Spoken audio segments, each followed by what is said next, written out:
In a nutshell, apartheid was a system designed to elevate the dominance of the black majority in South Africa across political, social, economic, and especially psychological levels. And that last part matters a lot because the effects are still visible today. The word apartheid means separateness in Afrikaans and Dutch, but in reality, it was more than separation, it was control. It became official in 1948 under the National Party, but let's be clear, this didn't start in 1948. The roots go back to 1652 with Dutch colonization of the Cape of Good Hope, where the economy was built on the exploitation of enslaved people from East Africa and Southeast Asia. Apartheid was a system of social engineering. People were classified at birth white, Asian, colored, black. White was at the top and black at the bottom, and it shaped everyday life. Interracial marriage was illegal, schools, hospitals, and public spaces were separated.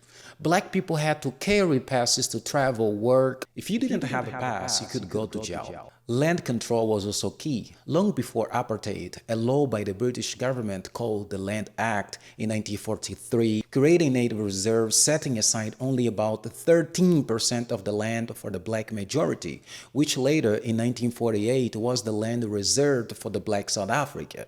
So when we look at South Africa today and still see economic and social imbalance, we can't act surprised. Apartheid didn't just organize space, it organized power, wealth, and even how people see themselves. And it is not an excuse to justify the treatments of black immigrants in South Africa. That said, apartheid was never a system that black South Africans simply accepted.